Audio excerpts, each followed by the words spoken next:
छोटे से गांव में भीमा नाम का किसान अपनी पत्नी संगीता और अपने 10 वर्षीय बेटे चिंटू के साथ रहता था। भीमा एक ईमानदार और मेहनती किसान था। वह दिन रात मेहनत कर खेतों में काम करता, परंतु उसकी आर्थिक स्थिति काफी खराब थी। वह हमेशा अपनी पत्नी और बेटे के लिए अच्छा जीवन देने का सपना देखता था। एक दिन भीमा सुबह जल्दी उठता है और अपनी पत्नी से बात करता है। संगीता, सूरज चढ़ आया है, मैं खेत जा रहा हूँ, तुम चिंटू का ध्यान रखना। हाँ हाँ, मैं देख लूंगी, तुम जाओ। और हाँ, शाम को आते समय दुकान से थोड़ी शक्कर लेते आना, घर में खत्म हो गई है। ठीक है। संगीता, मैं खेत में बहुत मेहनत करूंगा, शायद इस बार अच्छी फसल हो जाए। भीमा बैलों को लेकर खेत की ओर चल पड़ता है। संगीता घर के आंगन में बैठी थी। वह अपने पति के खेत जाने के बाद गांव के सेठ रामलाल के आने का इंतजार करती है। सेठ रामलाल गांव का सबसे अमीर और लालची आदमी था। वह हमेशा गरीबों का शोषण करता था। संगीता का सेठ से चोरी छिपे मिलना जुलना होता था। संगीता घर के बाहर बैठी थी। उसे दूर से सेठ रामलाल की कार आती दिखाई देती है। वह चौंकों पर चौंकना हो जाती है। सेठ रामलाल अपनी चमकती हुई कार से उतरता है। ओ संगीता, अरे ओ संगीता। सेठ जी, धीरे बोलिए, कोई सुन लेगा तो बदनामी हो जाएगी। बदनामी की चिंता मत करो संगीता, तुम्हारे लिए तो मैं कुछ भी कर सकता हूँ। बस तुम कहो तो भीमा को इस गांव से ही निकलवा दूं। अरे नहीं नहीं, ऐसा कुछ मत करिए, बस मेरे लिए थोड़ा धन और आभूषण लाते रहिए। सेठ रामलाल अपनी जेब से एक छोटा सा लाल रंग का रुमाल निकालता है, जिसमें सोने की चैन और सोने की हार होती है। संगीता की आंखें चमक उठती हैं। वह हार को हाथ में लेकर निहारने लगती है।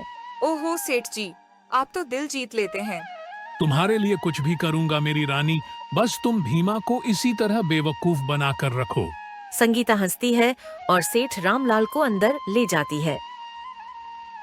दोनों चोरी छिपे बातें करते हैं। उसी समय पड़ोस की महिला रीना छिपकर यह सब देख लेती है। उधर भीमा खेत में खड़ी मेहनत कर रहा था। गर्मी में उसके माथे से पसीना टपक रहा था, पर वह रुका नहीं। वह सोच रहा था कि इस बार अच्छी फसल होने पर वह अपनी पत्नी को नई साथी और बेटे के लिए खिलौने लाएगा। हे भगवान, इस बार मेरी मेहनत रंग ला दे। मेरी संगीता और चिंटू बहुत खुश होंगे। वह थक कर एक पेड़ के नीचे बैठता है। तभी गांव का चरवाहा वहां से गुजरता है। अरे भीमा भैया, इतनी धूप में अकेले काम कर रहे हो? क्या करूं भाई, परिवार के लिए करना ही पड़ता है। दोनों कुछ देर बातें करते हैं और फिर चरवाहा अपने रास्ते चला जाता है। भीम फिर से खेत में लग जाता है, लेकिन उसे नहीं पता था कि उसकी पत्नी उसके साथ कितना बड़ा धोखा कर रही थी। उधर रीना, जो संगीता और सेठ रामलाल को साथ में देख चुकी थी, वह भीमा के पास पहुंचती है।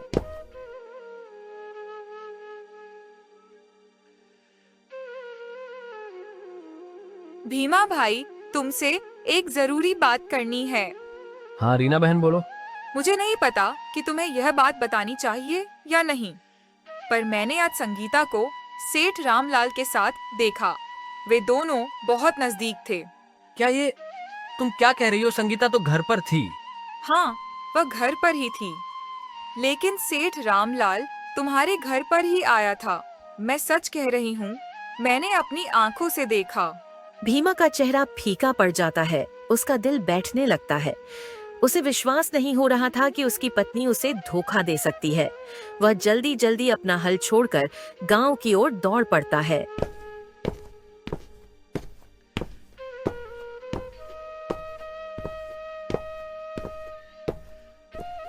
भीमा जब घर पहुंचता है तो वह देखता है कि सेठ रामलाल की कार घर के पास से जा रही थी। उसके मन में संदेह और अधिक गहरा हो जाता है।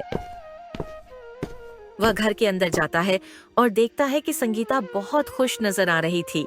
भीमा का दिल टूट जाता है। संगीता, ये क्या हो रहा है? अरे तुम इतनी जल्दी कैसे आ गए? भीमा का चेहरा लाल हो जाता है। उसकी आंखों में आंसू आ जाते हैं। वह धीरे से पूछता है, संगीता, तुमने मेरे साथ यह विश्वासघात क्यों किया? मैंने तुम्हें हर सुख सुविधा देने की कोशिश की थी। भीमा, मेरी बात सुनो। मैं भीमा बिना कुछ सुने गुस्से में घर से बाहर निकल जाता है। अब उसका विश्वास टूट चुका था। गर्म दोपहर का समय रमेश गांव की गलियों में निशब्द सा चल रहा था। उसे यकीन नहीं हो रहा था कि उसकी पत्नी, जिसे वह अपने प्राणों से भी अधिक प्यार करता था, उसने उसे धोखा दिया। इसके बाद भीमा गांव के किनारे एक पुराने पीपल के पेड़ के नीचे जाकर बैठ जाता है और रोने लगता है। तभी गांव के एक ब्राह्मण वहां से गुजरते हैं। ब्राह्मण जी भीमा को इस हालत में देख चौंक उठते हैं। अरे भीमा बेटा, क्या हुआ? तू इस हालत में क्यों बैठा है? ब्राह्मण जी, मेरी संगीता, उसने मुझे धोखा दिया। बता बेटा, क्या बात हुई? ब्राह्मण जी, मेरी पत्नी का गांव के सेठ रामलाल के साथ संबंध है। जब मैं खेत में मेहनत कर रहा था तब वह उसके साथ घर में थी। बेटा, यह दुनिया बड़ी निर्दय है, पर तुझे धैर्य रखना होगा। अपने बेटे चिंटू के लिए तुझे मजबूत बनना होगा। एक धोखेबाज औरत के लिए अपने जीवन को बर्बाद मत कर भीमा।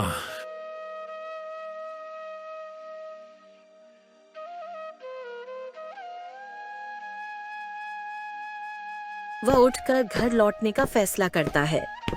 सूरज अस्त होने को था।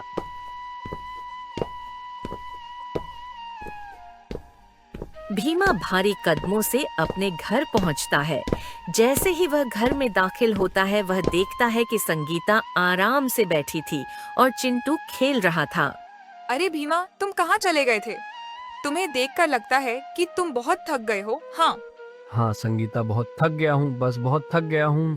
क्या बात है भीमा, तुम इतने चुप क्यों हो? संगीता, तुम मुझसे प्यार करती हो ना? संगीता को भीमा की बात सुनकर एक पल के लिए घबराहट होती है, लेकिन वह संभल जाती है। यह क्या सवाल है? मैं तो तुमसे बहुत प्यार करती हूँ। तो फिर तुमने मुझे धोखा क्यों दिया? क्या यह तुम क्या कह रहे हो? मैंने अपनी आंखों से देखा है सेठ रामलाल के साथ। संगीता के चेहरे का रंग उड़ जाता है।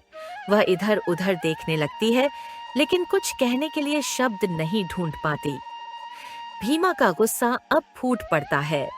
क्यों क्यों किया तुमने ये सब? मैंने तुम्हें और चिंटू को खुश रखने के लिए दिन रात मेहनत की, तुम्हारी खुशी के लिए अपना खून पसीना बहाया, और तुमने क्या किया? संगीता अपने घुटनों के बल गिर जाती है और भीमा के पैरों में गिरकर माफी मांगने लगती है। मुझे माफ कर दो, मुझसे भूल हो गई। मुझे लालच ने अंधा कर दिया। मैंने सेठ की दौलत के लालच में यह सब किया। भीमा संगीता को हाथ से हटाता है और चिंटू को अपने पास बुला लेता है। उसकी आंखों में आंसू थे। संगीता, तुम्हारे लिए मेरे दिल में अब कोई जगह नहीं बची। तुमने न सिर्फ मेरा विश्वास तोड़ा, बल्कि हमारे बेटे का भविष्य भी दांव पर लगा दिया। अब मैं तुम्हें कभी माफ नहीं करूंगा। भीमा चिंटू को लेकर घर से बाहर निकल जाता है। संगीता पीछे से उसे रोकने का प्रयास करती है, पर वह नहीं रुकता। गांव के लोग भीमा को इस हालत में देखकर उसके पास आते हैं। भीमा भाई, क्या हुआ? तुम इस हालत में क्यों हुए? हाँ भाई, सब ठीक तो है ना? भीमा फूट फूट कर रोने लगता है। वह सबको अपनी आप बीती बताता है। गांव वाले उसकी स्थिति सुनकर दुखी हो जाते हैं। अरे उस सेठ रामलाल को तो सबक सिखाना पड़ेगा। उसने ना जाने कितने गरीबों को लूटा है। इतना कहकर वे सब वहां से चले जाते हैं। रात हो गई थी। भीमा गांव के बाहर एक पुराने मंदिर में अपने बेटे चिंटू के साथ बैठा था। चिंटू अपने पिता की गोद में सिर रखकर लेटा था। वह मासूमियत से पूछता है, बाबा, माँ हमारे साथ क्यों नहीं आई? बेटा, माँ अब हमारे साथ नहीं रह सकती। बाबा रोते नहीं, हम दोनों मिलकर बहुत मेहनत करेंगे। मैं बड़ा होकर आपको खुश रखूंगा।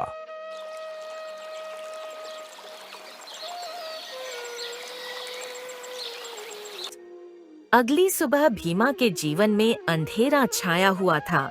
कल रात के आंसुओं और जागने का असर साफ दिखाई दे रहा था।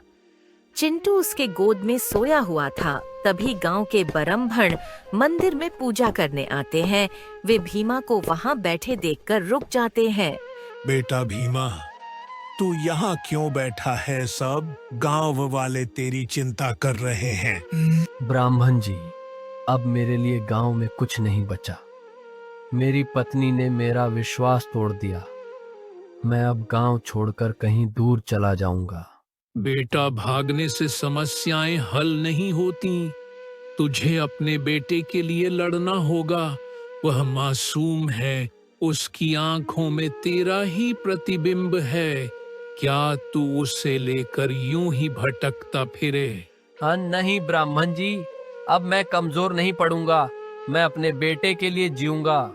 मैं मेहनत करूंगा, अपने पसीने से उसकी किस्मत को संवार दूंगा ब्राह्मण जी। भीमा के हौसले को देखकर मुस्कुराते हैं। बेटा, यही हिम्मत तुझे जीत दिलाएगी। अब तू उठ और अपने बेटे का भविष्य संवारने में लग जा। भीमा ब्रह्मण जी से विदा लेता है और चिंटू को लेकर मंदिर से निकल पड़ता है। गांव में हुई इस बेइज्जती के कारण वह गांव छोड़ देता है। भीमा के गांव छोड़ने के बाद गांव में संगीता की हालत बिगड़ने लगती है। वह गांव के कुएं पर पानी भरने जाती है। गांव की महिलाएं वहां पहले से मौजूद होती हैं। जैसे ही संगीता वहां पहुंचती है, औरतें फुसफुसाना लगती हैं। अरे देखो देखो, ये वही संगीता है जिसने अपने मेहनती पति को धोखा दिया था। कितनी बेशर्म है, अब भी गांव में मुंह दिखा रही है। हाँ रे, इतनी बड़ी पापन को तो गांव से निकाल देना चाहिए। संगीता सबकी बातें सुनकर झेप जाती है। उसका चेहरा लाल हो जाता है। वह जल्दी से पानी भरती है और वहां से आने लगती है, लेकिन रास्ते में उसे सेठ रामलाल मिलता है। क्या हाल बना लिया है तूने संगीता?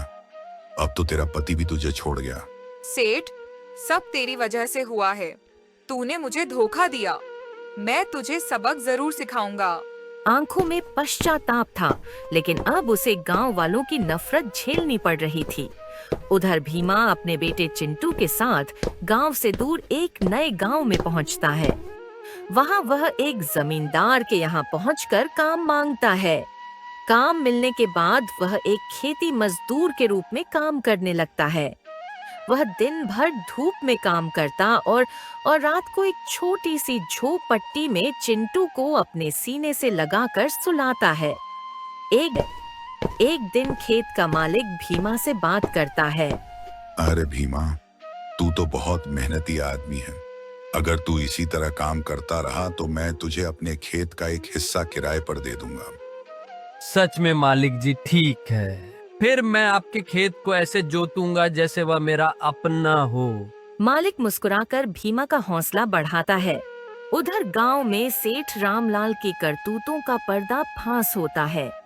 गांव वालों को पता चला कि वह न सिर्फ भीमा का शोषण किया, बल्कि कई गरीब किसानों की जमीन पर भी जबरन कब्जा किया था। गुस्साए गांव वालों ने पंचायत बुलाई। अगले दिन मुखिया और सभी गांव वाले सेठ रामलाल के खिलाफ सबूत इकट्ठा कर पुलिस को सौंप देते हैं। यह देखकर सेठ बुरी तरह घबरा जाता है। अरे पूरा गांव एक साथ हो गया है, अब इनके सामने मेरी एक नहीं चलेगी। वह सारे अवैध जमीन के कागज गांव वालों को लौटा देता है। इसके बाद पुलिस उसे पकड़ कर ले जाती है। संगीता को भी सजा मिलती है। उसे भी गांव से निकाल दिया जाता है। अब वह जहां तहां भटकती रहती है। कुछ साल बाद भीमा अब एक सफल किसान बन गया था। चिंटू अब बड़ा हो गया था और पढ़ाई में बहुत होशियार हो गया था। एक दिन चिंटू खुशी खुशी स्कूल से लौटकर घर आता है। पापा, आज मैं स्कूल में फर्स्ट आया हूँ। आज तेरी खुशी देखकर मेरी सारी मेहनत सफल हो गई। बेटा, अब बस तू ठीक से पढ़ाई करते रहना। हाँ बाबा, मास्टर जी ने कहा कि अगर मैंने और मेहनत की तो मुझे छात्रवृत्ति मिलेगी। चाहता हूँ कि तू बहुत बड़ा आदमी बने और मैं तुझ पर बहुत गर्व करूँ। भीमा की आंखों में खुशी के आंसू थे। उसे महसूस हो रहा था कि उसने अपने बेटे के लिए सही रास्ता चुना था। उधर संगीता गांव छोड़ने के बाद उसका बुरा हाल था। सेठ रामलाल के साथ उसके सभी संबंध टूट चुके थे। वह भूखी प्यासी गांव के पास वाले जंगल में भटक रही थी। हे भगवान, मैंने कितनी बड़ी गलती की। मैंने अपने सच्चे और ईमानदार पति का दिल तोड़ दिया। अब मेरे पास कुछ नहीं बचा। हे प्रभु, मुझे एक बार मौका दो। मैं भीमा से माफी मांगना चाहती हूँ। संगीता अपने अपराध बोध में जल रही थी। वह ठान लेती है कि वह भीमा से माफी मांगने जाएगी, भले ही वह उसे माफ करे या ना करे। फिर एक दिन भीमा अपने खेत में काम कर रहा था। तभी उसे दूर से एक महिला उसकी ओर आती दिखाई देती। उसके कपड़े काफी गंदे थे और चेहरा काफी थका हुआ था। जैसे ही वह पास आती है, भीमा उसे पहचान लेता है। संगीता धीरे धीरे भीमा के पास पहुंचती है और उसके सामने हाथ जोड़कर खड़ी हो जाती है। उसकी आंखों से आंसू बह रहे थे। भीमा, मुझे माफ कर दो। मैंने तुम्हारे साथ बहुत अन्याय किया। भीमा उसकी ओर ठंडी निगाहों से देखता है। उसके चेहरे पर क्रोध और दर्द का भाव था। संगीता, तुम्हें माफ कर दूं। जब मैं दिन रात मेहनत करता था तो तुम मेरी पीठ पीछे मुझे धोखा दे रही थी। तुम्हारी वजह से मैं और मेरा बेटा दर दर भटके रहे। संगीता भीमा के पैरों में गिर जाती है। वह फूट फूट कर रोने लगती है। हाँ भीमा, मैंने पाप किया, लेकिन अब मैं सच में बदल गई हूँ। मैं तुम्हारे और चिंटू के बिना नहीं जी सकती। मुझे एक बार माफ कर दो। भीमा की आंखों में आंसू आ जाते हैं, लेकिन वह अपनी भावनाओं को काबू में रखता है।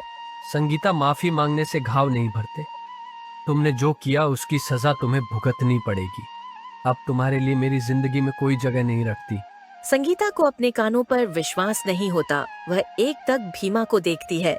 उसकी आंखों में पछतावे की नदी बह रही थी, लेकिन भीमा ने अपना निर्णय ले लिया था।